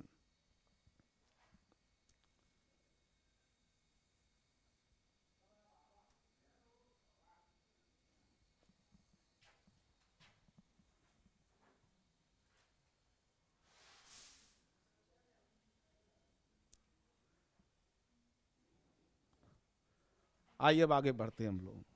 बहुत धीरे धीरे, इतना धीरे हम कभी पढ़ाते नहीं हैं क्योंकि हमारा लय टूट जाता। हम बताना बहुत कुछ चाहते हैं लेकिन हम चूँकि हमें तो सब बच्चों को ध्यान देना पड़ता है, मेरी आदत नहीं इतना धीमे पढ़ाने की। देखिए, भारतीय राष्ट्रीय कांग्रेस का नाम किसके सुझाव पर रखा गया था? दादा भाई नौरोजी के सुझाव पर। यह भी प्रश्न पूछा जाता है कि भारतीय राष्ट्रीय कांग्रेस का जो नाम रखा गया है वो किसके सुझाव पर रखा गया है? तो दादा भाई नौरोजी के सुझाव पर रखा गया है। इसके प्रथम अध्यक्ष कौन थे? अब इसमें दो प्रकार से क्वेश्चन पूछा जाता है। आप रटेंगे व्योमेश चंद्र बनर्जी, पूछेगा परीक्षा में WC बनर्जी। हाँ, तो व्योमेश चंद्र बनर्जी का ही जो है शॉर्ट नेम क्या है? WC बनर्जी। हर एंगल से प्रैक्टिस करिए क्योंकि अक्सर लड़के, अच्छे अच्छे लड़के, टैलेंटेड लड़के WC बनर्जी, व्योमेश चंद्र बनर्जी रटते हैं। वहां गए, 2 घंटे का जो प्रेशर होता है ना, उसमें तो ऐसी ऐसी चीजें लोग भूल जाते हैं कि उनको लगता है कि उस समय तो याद ही नहीं आएगा। जैसे बाहर परीक्षा से निकले, अरे सब याद आएगा कहानी, उस समय याद ही नहीं आएगा हमको जो है। तो इसलिए जो है प्रैक्टिस किए रहिए इसी तरीके से। व्योमेश चंद्र बनर्जी इसके अध्यक्ष थे। ये कौन थे व्योमेश चंद्र बनर्जी? ये बंगाली मध्यम, इनको कहते निम्न मध्यम बुद्धिजीवी वर्ग थे, पढ़े लिखे लोग थे। पढ़े लिखे लोगों को निम्न मध्यम बुद्धिजीवी वर्ग कहा जाता था। ये थे कहाँ? इसके पहले क्या थे? ये कलकत्ता हाई कोर्ट के बैरिस्टर थे। ये भी थे बैरिस्टर, और भी 2-3 लोग थे। सब कहाँ से बैरिस्ट्री पढ़ाई किए थे? लंदन से बैरिस्ट्री पढ़ाई किए थे। ये सब क्वेश्चन पूछा जाता है कि व्योमेश चंद्र बनर्जी, अक्सर किताबों में नहीं मिलता, पूछ लेगा व्योमेश चंद्र बनर्जी कांग्रेस के अध्यक्ष से पहले वो किस पद पे थे? अब कहीं किताब में मिलबे नहीं करेगा। तो ये कलकत्ता हाई कोर्ट के बैरिस्टर थे, वकील थे। ये बाद में ये कांग्रेस के अध्यक्ष बने। और राजनीति कौन करता था उसमें? या तो डॉक्टर वर्क करता था, तो वकील वर्क करता था, तो अध्यापक वर्क, यही सब खाली थे।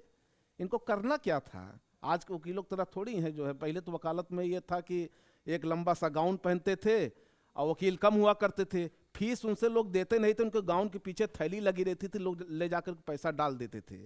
और जो वकील वर्ग था बड़ा पैसा वाला, बहुत ही मतलब पैसा वाला वर्ग माना जाता था। वकालत पेशा जो बहुत ही सम्मानित पेशा माना जाता था। अब तो सब गंदा आ गए हैं। तो इसके प्रथम अध्यक्ष कौन थे? व्योमेश चंद्र बनर्जी होगा। व्योमेश चंद्र बनर्जी थे। इसको आप WC बनर्जी भी कह सकते हैं, ऐसे। हाँ, शॉर्टकट नेम ये व्योमेश चंद्र बनर्जी थे। जब कांग्रेस का गठन हुआ था तो ये भी प्रश्न पूछा जाता, कितने सदस्य थे कांग्रेस में? 72 सदस्य थे। प्रथम अधिवेशन के समय कांग्रेस में 72 सदस्य थे। ये जो 72 सदस्य थे सब वही थे। इसमें पढ़े लिखे निम्न मध्यम बुद्धि, सामान्य आदमी नहीं था। सामान्य आदमी किसमें था? इंडियन एसोसिएशन में था। उसकी स्थापना सुरेंद्र नाथ बनर्जी ने की थी। उन्होंने सामान्य वर्ग लोगों को महत्व दिया था। इसमें सामान्य वर्ग तो जा ही नहीं पाता था। इसमें सब वही राजा रजवाड़ा टाइप के लोग थे। 72 सदस्य इसमें थे। कौन कौन थे जब इसका गठन हो रहा था कांग्रेस का? तो उस समय कौन कौन लोग शामिल रहते थे? अक्सर इन लोगों का नाम पूछा जाता, जैसे दादा भाई नौरोजी हो गए, फिरोज साहब मेहता हो गए, दीनिशा वाचा हो गए, KT तैलंग मतलब काशीनाथ तैलंग हो गए, B राघवाचारी हो गए, और NG चंद्रावकर, S सुब्रमण्यम। ये खास तौर से इन सब नाम को आप लोग ध्यान में रख लीजिएगा। फिरोज साहब मेहता और दादा भाई नौरोजी तो आप लोग खूब दिमाग में बैठा लीजिए कि सुरेंद्र नाथ बनर्जी हो गए, फिरोज साहब मेहता हो गए, दादा भाई नौरोजी हो गए, एक आध 2 नाम और थे जिनकी भूमिका 1885 से लेकर 1905 ईस्वी तक थी। ये जितनी भी राजनीतिक संस्थाएं बनती थी उसमें ये डायरेक्ट इनडायरेक्ट उसमें कहीं ना कहीं ये लोग इन्वॉल्व रहते थे। तो कौन हो गए? नौरोजी हो गए, फिरोज साहब मेहता हो गए, दीनशा वाचा हो गए, KT तैलंग हो गए, B Raghavachari, NG चंद्रावकर, S Subramaniam हो गए। ये लोग जो है उस समय महत्वपूर्ण रूप से शामिल थे। शामिल तो बहुत लोग थे लेकिन इन लोगों का खास नाम जान लीजिए। पहले जो ये सम्मेलन होना था कांग्रेस का, जो बंबई में अभी जो बताए कहाँ सम्मेलन हुआ था, गोकुलदास तेजपाल संस्कृत महाविद्यालय में, ये पहले पुणे में होना था इसका सम्मेलन। ये भी प्रश्न पूछा जाता है कि कांग्रेस का जो पहला अधिवेशन बंबई में हुआ था, इसके पहले कहाँ आयोजित था? तो इसके पहले आयोजित पुणे में था। लेकिन पुणे में हैजा रोग फैल जाने के कारण, मतलब अकाल पड़ जाने के कारण वहाँ से ट्रांसफर हो गया और बंबई में जो है इसका पहला अधिवेशन होता है। तो पहले पुणे में होना था लेकिन अकाल पड़ गया। अकाल पड़ने मतलब हैजा फैल गया था यहाँ पे। हैजा फैल जाने के कारण जो है तो ये हो गया पहले अधिवेशन की खास खास बातें हमने आप लोगों को बता दिया। अब आते हम दूसरे अधिवेशन की चर्चा करते हैं। दूसरा अधिवेशन कहाँ हुआ था? कलकत्ता में हुआ था। पहला अधिवेशन बंबई में हुआ था, दूसरा अधिवेशन कलकत्ता में हुआ था। और जब दूसरा अधिवेशन हुआ था तो इसमें कितने सदस्य शामिल थे? 343, 343 सदस्य थे। 3 अधिवेशन तक सदस्य पूछे जाते हैं, उसके बाद नहीं पूछे जाते हैं। तो दूसरा अधिवेशन में जो है 343 सदस्य थे। इसकी अध्यक्षता कौन किए थे? दादा भाई नौरोजी किए थे, कलकत्ता में किए थे। अब इनकी एक खास बात और आपको बता दें, दादा भाई, ये भी परीक्षा में प्रश्न पूछा जाता है, दादा भाई नौरोजी कांग्रेस के कितनी बार अध्यक्ष बने हैं? तो दादा भाई नौरोजी दिमाग में बैठा लीजिएगा, दादा जैसे सुरेंद्रनाथ बनर्जी कांग्रेस के 2 बार अध्यक्ष बने, इसको दिमाग में आप लोग हमेशा बैठा लीजिएगा। ये कहीं कोई कोचिंग वाला आप लोगों को नहीं बताएगा, बहुत डीप चीज बता रहा हूं। उसी प्रकार से दादा भाई नौरोजी कांग्रेस के 3 बार अध्यक्ष बनाए गए थे। ये पूछा जाता है क्वेश्चन में। 2 बार कलकत्ता में अध्यक्ष बने थे, एक बार 1906 ईस्वी में अध्यक्ष बने थे, एक बार 1886 में बने थे, एक बार शायद 1892 या 93 में कांग्रेस के अध्यक्ष बने थे, तब वो कलकत्ता में नहीं हुआ था। तो ये 3 बार कांग्रेस के अध्यक्ष बनाए गए थे दादा भाई नौरोजी। हैं? तो दूसरा अधिवेशन जो है कलकत्ता में हुआ था, जिसमें 343 सदस्य थे, जिसकी अध्यक्षता दादा भाई नौरोजी ने किया था। अब आइए तीसरा अध्यक्षता हम बता दें, इसमें लिखा ही नहीं है। तीसरे कांग्रेस की अध्यक्षता जो है बहुत इंपॉर्टेंट है, बदरुद्दीन तैयब जी ने किया था।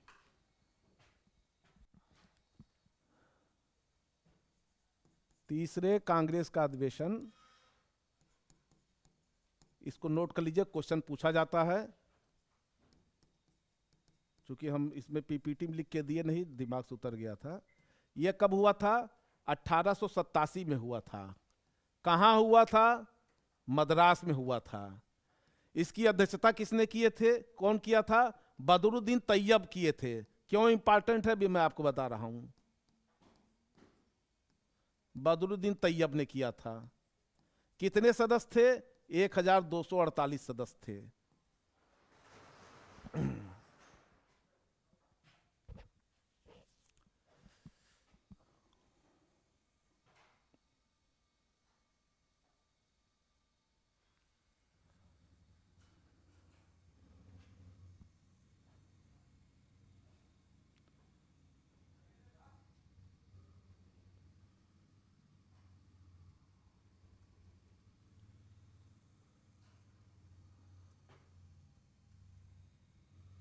लिख लिया आप लोगों ने? जल्दी जल्दी लिखिए भाई, इतना धीरे धीरे लिखेंगे तो कैसे काम चलेगा? आप लोगों को आगे चल के मुख्य परीक्षा देना, ऐसे लिखेंगे तब तो फिर परीक्षा नहीं पास होंगी जो है। तो तीसरे कांग्रेस का अधिवेशन जो है मद्रास में हुआ था। क्यों इंपॉर्टेंट है? क्योंकि पहली बार कांग्रेस का अधिवेशन हुआ था जिसमें कोई मुस्लिम व्यक्ति अध्यक्ष बना था। ये सब परीक्षा में प्रश्न पूछे जाते हैं। कोई अंग्रेज बना हो अध्यक्ष, कोई महिला अध्यक्ष बनी हो, कोई मुस्लिम व्यक्ति अध्यक्ष बना, यहां सबसे क्वेश्चन पूछे जाते हैं। अभी जब आगे चल के चर्चा करेंगे, 1917 में कांग्रेस की जो अध्यक्षता थी वो कौन थी? एनी बेसेंट थी। तो इसमें 2 प्रकार से क्वेश्चन पूछा जाता है। एक प्रकार से क्वेश्चन पूछा जाता है कि 1917 में कांग्रेस की कौन महिला, सर्वप्रथम महिला अध्यक्षता थी? तो पूछता है एनी बेसेंट दे देगा, 3 महिलाओं का नाम और दे देगा, तो एनी बेसेंट से इसी क्वेश्चन को घुमा देगा। कैसे घुमाएगा देखिए। पहली बार कांग्रेस की 1917 में जो कांग्रेस की अध्यक्षता बनी थी, कौन मतलब ये इस तरीके से नहीं, 1925 में एक और सरोजनी नायडू बनी थी। हाँ, तो उसमें ये क्वेश्चन पूछा जाता है कि पहली बार कांग्रेस की कौन विदेशी महिला अध्यक्ष बनी थी? तो 1925 दे देगा, 1917 दे देगा, इसे 4 अधिवेशन दे देगा। तो एनी बेसेंट पहली विदेशी महिला थी जो है कांग्रेस की अध्यक्ष बनी थी। तो ये सब क्वेश्चन घुमा घुमा के पूछा जाता है। उसी प्रकार से ये क्वेश्चन हो गया कांग्रेस का तीसरा अधिवेशन, चूंकि बदरुद्दीन तैयब जी इसकी अध्यक्षता किए थे, इसलिए इंपॉर्टेंट हो जाता है। चूंकि ये मुस्लिम व्यक्ति थे, तो यहां से क्वेश्चन पूछे जाते हैं। कहां हुआ था? जब ये पूछा जाएगा तो इसका स्थान और समय भी पूछा जा सकता है। तो मद्रास में हुआ था। कब हुआ था? 1887 में हुआ था। अब एक और है, चौथा अधिवेशन इसी समय बता दे रहे हैं हम आपको। चौथा अधिवेशन कहां हुआ था? कल हम चर्चा किए थे, 1888 में हुआ था। ये भी इंपॉर्टेंट है, क्योंकि चौथा अधिवेशन जो है जॉर्ज यूल ने किया था। ये प्रथम अंग्रेज व्यक्ति थे जो कांग्रेस की अध्यक्षता किए थे। यहां से भी क्वेश्चन पूछा जाता है। 1888 में हुआ था। कहां हुआ था? इलाहाबाद में हुआ था।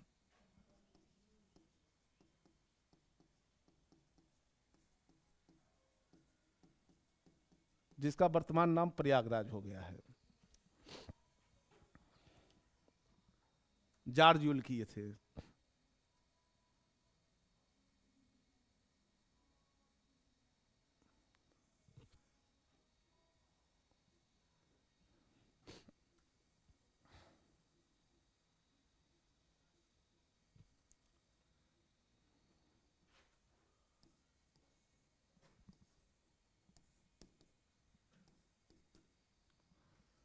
आगे बढ़े। अब कांग्रेस की स्थापना हो गई। अब देखिए, कांग्रेस की जब स्थापना हुई थी तो इसमें बड़ा विवाद हुआ था। कुछ लोगों का कहना यह था कि जैसे भी हमने आपको थोड़ा बताया ना कि धीरे धीरे राजनीतिक संस्थाएं बनी, फिर उससे बड़ी बनी, उससे बड़ी बनी। मतलब पहले ब्रिटिश सरकार तक जो है अपनी बात लोग कह नहीं पाते थे, तो कांग्रेस एक मंच तैयार हुआ कि जिसके माध्यम से जो है लोग अपनी बातों को सरकार तक कहने का प्रयास करने लगे। या कांग्रेस ने क्या किया कि भारत की समस्याओं को ब्रिटिश सरकार तक पहुंचाने का प्रयास किया। पहले तो किसी के पास इतनी क्षमता ही नहीं थी। यही लोग थे जो अंग्रेजों के आरी बगल बैठते थे, यही अपना कहते थे। तो क्या कहा, इसमें दो विचारधारा आती है। एक विचारधारा आती है कि जब कांग्रेस की स्थापना हुई थी तो यह हुआ था कि एक भारत की दृढ़ राजनीतिक इच्छा शक्ति की वजह से कांग्रेस की स्थापना हुई। यह भी एक कारण है, लेकिन परफेक्ट कारण नहीं है। दूसरा कारण क्या था कि अंग्रेजों ने इसको क्या किया कि इसको एक सेफ्टी वाल्व के रूप में कांग्रेस को जो है निर्माण कराया। क्यों कराया? क्योंकि जब अंग्रेजों ने यह देखा कि धीरे धीरे भारतीय जनता में रोष पैदा हो रहा है ब्रिटिश शासन के खिलाफ, चिंगारी सुलग रही है धीरे धीरे, तो कहीं ऐसा ना हो कि वो विस्फोट हो जाए जैसे 1857 में विस्फोट हो गया था और सब जो है 2/3 भारत को कवर कर लिया था, तो कहीं फिर वो स्थिति ना हो जाए। क्योंकि 1857 के विद्रोह के बाद जो है ब्रिटिश सरकार बहुत ही मतलब सख्ते में आ गई थी। अब वो कोई भी ऐसा फैसला नहीं या कदम उठाना चाहती थी जिससे कि बहुत बड़े विरोध का उसको सामना करना पड़े। भले 1857 का विद्रोह असफल हो गया, उसके असफल के पीछे बहुत सारे कारण थे। कभी चर्चा होगा, दिमाग में आएगा तो बताएंगे, अभी उस पर हम चर्चा नहीं करेंगे। तो लेकिन ब्रिटिश सरकार जो है, ब्रिटिश सरकार ये तब से इतनी सतर्क हो गई कि वो देखती थी कि अच्छा ये सब फिर इनके अंदर मन में कुचुर कुचुर हो रहा है, तो उससे पहले वह करते क्या थे कि उसको दबा दो। अब दबाएंगे, लाठी के बल पर दबाएंगे, तो किसी चीज को अगर लाठी के बल पर दबाइएगा तो और पन पर मतलब खड़ा होता है। तो कहीं कुछ ऐसा हिसाब किताब बनाते हैं कि धीरे धीरे जो है हमको न दबाना पड़े, इन्हीं के लोगों के माध्यम से इन्हीं को समाप्त करवा दें। तो यही चीज था कि इन्होंने क्या किया कि एक सेफ्टी वाल के रूप में जो है कि भाई ला, अच्छा ऐसा है कि तुम्हारे प्रतिनिधि हैं, इनके माध्यम तुम्हारी बात सुन लेते हैं। हाँ, क्या मांग है तुम्हारी? अच्छा चलो ये मांग कर देते, अब शांत रहो, बैठे रहो चुपचाप। ऐसे धीरे धीरे क्या हुआ, कहानी चालू होती है, शुरुआत होती है। तो पहला क्या था कि दृढ़ इच्छा राजनीतिक शक्ति थी। दूसरा क्या था, एक सुरक्षा वाल के रूप में इसको जो है कांग्रेस को विकसित किया गया था। तो देखिए, ये अंग्रेजों की राजनीतिक चाल थी। दूसरा क्या था, डफरिन के निर्देश पर ही ह्यूम ने कांग्रेस की स्थापना की थी। मतलब इनको डफरिन कहे थे कि भाई एक ऐसी संस्था का निर्माण करिए जो भारतीयों का नेतृत्व करे, और अगर भारतीयों के मन में कोई उबाल, कोई रोष आता है तो उसी संस्था के माध्यम से उसको समझा दिया जाए, दबा दिया जाए। जैसे कोई आंदोलन होता है, कोई नेता देखे, जब भी आंदोलन होता है सरकार क्या करती है, जो आंदोलन के मुखिया होते हैं उनको पकड़ लो, उनको मिला लो अपनी तरफ, उनको कुछ चलो अच्छा तुम बहुत कूद रहे हो, अच्छा एक काम करो यार, ऐसा है कि सरकार की नीति है बहुत ज़्यादा, चलो तुमको एक जगह नौकरी हम दिलवा देते हैं, आएगा हम दिलवा, बाकी तुम शांत हो जाओ। अब नेता जब मिल गया सरकार से तो आंदोलन समाप्त हो जाता है। यही सिस्टम इसमें भी था। जो आज घटनाएं घट रही हैं ना, ये सब हमारे जो पूर्वज दे के चले गए ना, उसी को हम लोग ढो रहे हैं। जो आज राजनीतिक व्यवस्था हमारे देश में चल रही है, जो आज सभी फूट डालो राज को सब बवाल मचाए हैं, ये सब अंग्रेजों की देन है। अभी भी हम लोग गुलामी की मानसिकता से बाहर नहीं निकल पाए हैं। तो डफरिन के निर्देश पर ही हमने कांग्रेस की स्थापना की थी। असंतोष की इस वास्तु को बिना किसी खतरे के कांग्रेस के रूप में सुरक्षा वाल्व से बाहर निकाला जा सके। मतलब ये अंग्रेजों का क्या था, अपना एक बचाव करने का तरीका था। आ रहा है समझ में ना? हाँ में हाँ आप लोग नहीं मिलाते तो हमको शंका होने लगती है कि मामला गड़बड़ है। अब आइए, ये तो हो गया कांग्रेस की स्थापना होती। जब कांग्रेस की स्थापना हुई थी तो हमने आपको बताया सुरक्षा। अब इस पे इनकी कुछ भारतीयों द्वारा जो है इन पे जो है मतलब वो किया जाता है कि टिप्पणी की जाती है। तो जैसे टिप्पणी होता, लाला लाजपत राय ने कहा था कि हुम को इस बात का विश्वास हो चला था कि भारत में शीघ्र ही भयंकर विस्फोट की संभावना है, तो इसलिए हुम ने भारतीय राष्ट्रीय कांग्रेस की स्थापना की थी। दूसरा क्या, लाला लाजपत राय थे, इन्होंने यंग इंडिया में ये पूछा जाता है कि लाला साहब की अभी बता रहे हैं कैसे पूछा जाएगा कि डफरिन के दिमाग की उपज बताया था। तो ऐसे स्टेटमेंट पूछ लिया जाएगा कि डफरिन के दिमाग की उपज बताया था, किसने कहा था कांग्रेस की स्थापना के समय? तो लाला लाजपत राय ने कहा था। अब जो बहुत डीप में पूछेगा तो पूछेगा किस पत्रिका में, किस पेपर में इसका जो है चर्चा हुआ था? यंग इंडिया में हुआ था 1916 में। 1916 के यंग इंडिया में लाला लाजपत राय अपनी बात कहे थे। फिर एक आरपी दत्त महोदय हैं, इन्होंने कहा था कि ब्रिटिश सरकार की एक गुप्त योजना के अनुसार, पूरा नहीं लिखा है, पूर्व या ये गलत हो गया, ब्रिटिश सरकार की एक, ये इसको काट दीजिए, एक पूर्व निश्चित गुप्त योजना का परिणाम था। ठीक है ना? अब आगे बढ़ते हैं।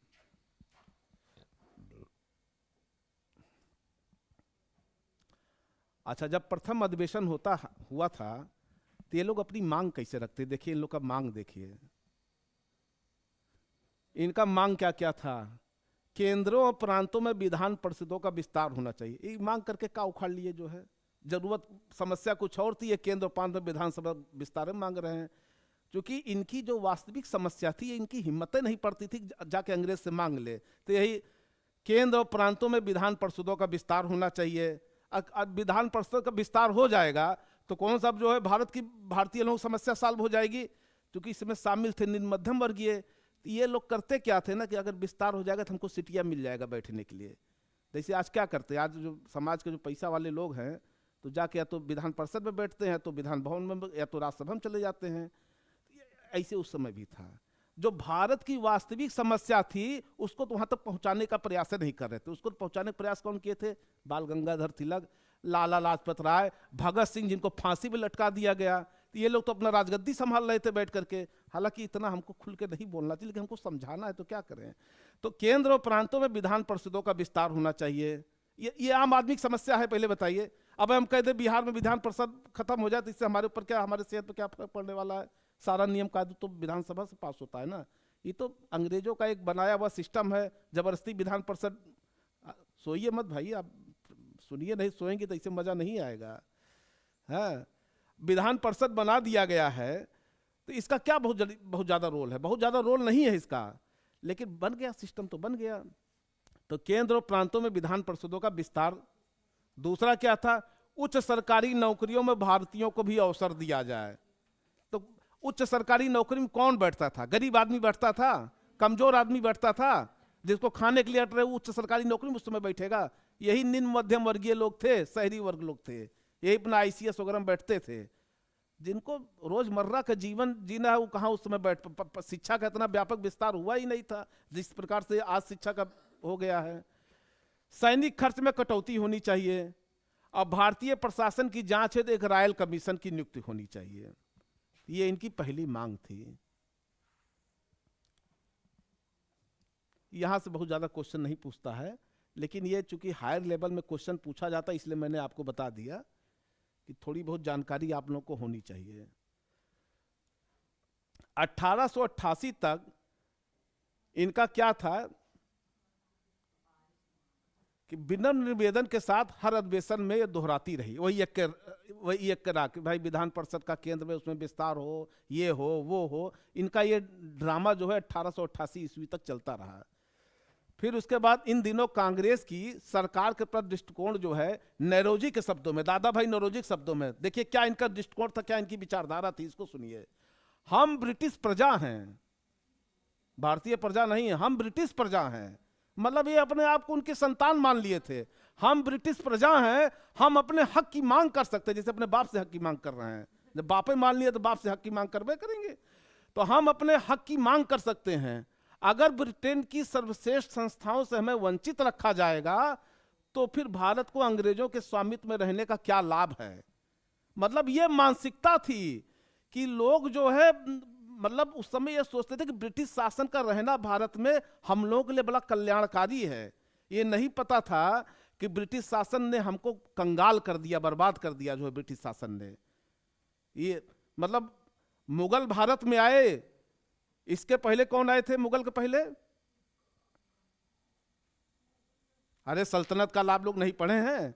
वो लोग भारत में आए, लेकिन ये लोग किए क्या? ये लोग जब भारत में आए थे तो भारत को लूटा नहीं इन लोगों ने। मतलब लूटा कुछ ना कुछ तो किया, आक्रांता थे तो करवे करते थे, लेकिन आके यहीं के संस्कृति में रच बस गए। और यहाँ की जो लोकल लेवल की संस्थाएं थी, बॉडी थी, उसके साथ उन्होंने छेड़छाड़ नहीं किया था, जो चोल काल से चला आ रहा है लोकल बॉडी। चोल काल के उत्तर मेरू अभिलेख में आप लोग पढ़ेंगे जो लोकल संस्थाएं बनी थी, नाडू उर, ये सब आप लोग पढ़े होंगे जो है, वो लोकल बॉडी को मुगल काल तक किसी शासक ने छेड़ने का प्रयास नहीं किया। बस ये लोग करते क्या थे, मंदिर मस्जिद तोड़ें, यही करें वो करें, यही 3-5 करते थे। लोकल सिस्टम को, हमारे भारतीय लोकल सिस्टम को किसी ने छेड़ने का प्रयास नहीं किया। किया किसने? अंग्रेजों ने ही किया है। इसीलिए अब हमारी लोकल व्यवस्था क्या थी? दस्तकारी प्रथा थी, हमारी भू राजस्व व्यवस्था थी। जमींदारी व्यवस्था किसकी देन है? अंग्रेजों की ही देन है। जमींदारी व्यवस्था थी। ये सब क्या किए कि हम तुमको इतने लाख में जो है ये एरिया दे रहे हैं, हमको इतना करोड़ रुपया टैक्स चाहिए, अब तुम वसूलो टैक्स जो है, चाहे बारिश आ जाए, चाहे पाला आ जाए, चाहे किसान मर जाए, उससे हमारा कोई लेना देना नहीं। ये लोग क्या किए? किसानों पर अत्याचार शुरू कर दिए, किसान मरने लगे, अकाल पड़ने लगा। 1866 में उड़ीसा में वो अकाल पड़ा था कि लोग अपने बच्चों का मांस तक नोच करके खाना मजबूर हो गए थे। अपने बच्चों का मांस खाए हैं लोग। जब बच्चे भूखे मर गए ना, तो पेट इतना पापी होता है कि अपने बच्चों का लोग मांस खाएं। ऐसे ऐसे ब्रिटिश भारत में अकाल पड़े हैं, आप कल्पना नहीं कर सकती है। यहाँ के धन को उन्होंने क्या किया? ब्रिटेन भारत के धन को ले जाकर के विदेशों में उन्होंने संचित कर दिया। और जब यहाँ का धन वहां गया तो वहां औद्योगिक क्रांति वहां चालू हुई। जो ब्रिटेन में औद्योगिक क्रांति चालू हुई, वो हमारे यहाँ के पैसे का औद्योगिक क्रांति वहां गया और वहां उन्होंने जो है किया। नहीं तो भारत को सोने की चिड़िया कहा जाता था पहले। भारत में इतना धन था। भारत में जब पुर्तगाली और ये सब व्यापारी आए थे, फ्रांसीसी पुर्तगाली, तो ललचाई दृष्टि से भारत को देखते थे कि काश भारत हमको मिल जाता जो है। यहाँ पे वो चीजें थी जो है, अंग्रेजों ने सब कुछ सत्यानाश कर दिया। तो क्या हुआ? हम ब्रिटिश प्रजा हैं, हम अपने हकों की मांग कर सकते हैं। अगर ब्रिटेन की सबसे संस्थाओं से हमें वंचित रखा जाएगा तो फिर भारत को अंग्रेजों के स्वामित्व रहने से क्या लाभ है। ये सोच थी। मैं एक सोच बता रहे हैं, 1885 से लेकर 1905 तक क्या सोच थी लोगों में। मतलब वो ब्रिटिश शासन के खिलाफ ऊंची आवाज में बोलने, किसी के अंदर बस ये था कि बस मना जना करके, निवेदन करके, क्षमा याचना, लेटर पत्र, अखबारों के माध्यम निकाल के हम अपनी बात सरकार तक पहुंचाते रहे। ये हाल था।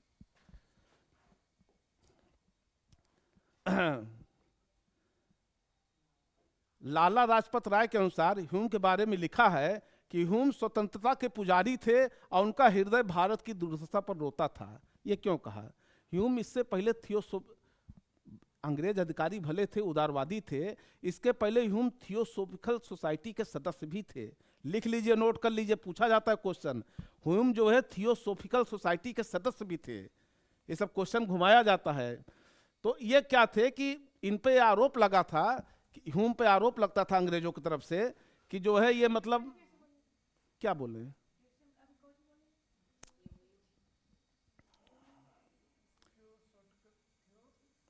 है? अच्छा, ये हम दरअसल भूल गए कि आप पूछ के आ रही हैं। थियोसोफिकल सोसाइटी, जिससे एनी बेसेंट संबंध थी जो है, ये उसके सदस्य थे।